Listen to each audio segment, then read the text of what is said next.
What's going on, everybody? All right, yeah, so we're moving the camera around a lot lately. Yeah, we've been repositioning the computer to better spot in the room, and so you can see the blinds. I thought that would be a great background for you. So anyway, what is cognitive dissonance?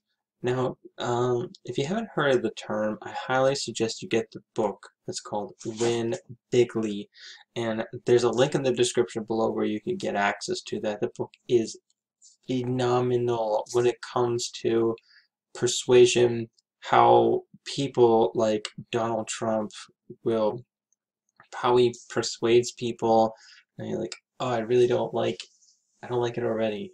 Donald Trump, you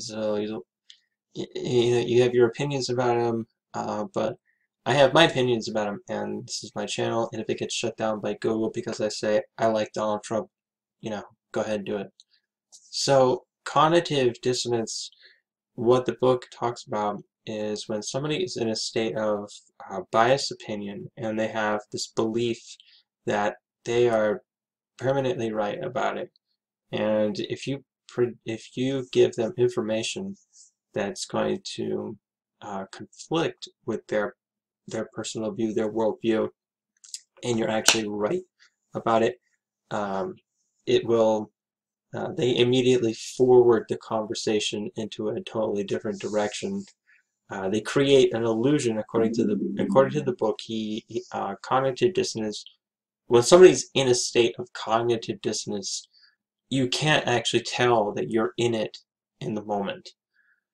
But the definition of it is when somebody's in a state of cognitive dissonance, they are completely oblivious, and it's they just flat out deny whatever it is they're hearing. So, for example, I'm a big gun owner. Oh man, I just said Trump, and I just said I like guns. Uh, I love people, and I also love life. I love life more than the people who hate it. So, man, this is so. Um, so when somebody has a worldview, like if I say I like guns, somebody would say, "Oh, you just want to give guns to toddlers." Now, that is so stupid. Number one, and as a matter of fact, I actually was explaining this to my niece, who's 4 years old, the other day, and I said, you know, the tools that Uncle Ricky has is never to be touched, and it's only for grown-ups. So if somebody were to say to me, like, well, you just want to give guns to toddlers, that's cognitive dissonance. And the way that you know that you've won the argument is when somebody forwards the conversation into it's the most ridiculous thing. There is no chance that I would just, that in the righteous state of mind, that I would ever want somebody to have um, any kind of firearm or any kind of tool that would harm themselves. It's really clear. It's really obvious. It's really simple. Children are not supposed to be just walking around with stuff like that.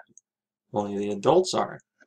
But cognitive dissonance in a liberal, they'll say, well, you just want kids to have guns, and that's just not true.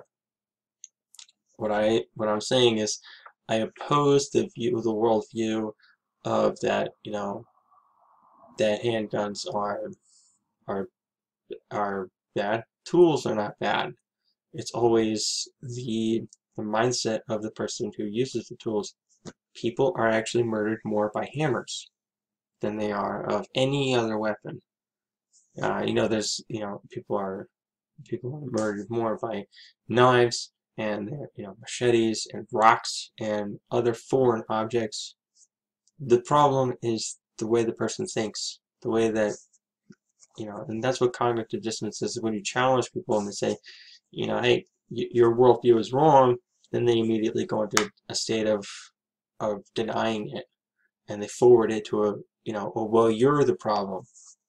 No, I'm not the problem. It's the person just denies. They create the illusion and then they believe that it's real. It's It's really amazing. All right, so that's my controversial topic for today.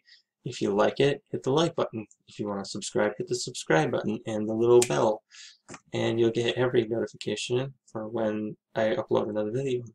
Thanks for watching this video. I hope to see you on the next one. Take care.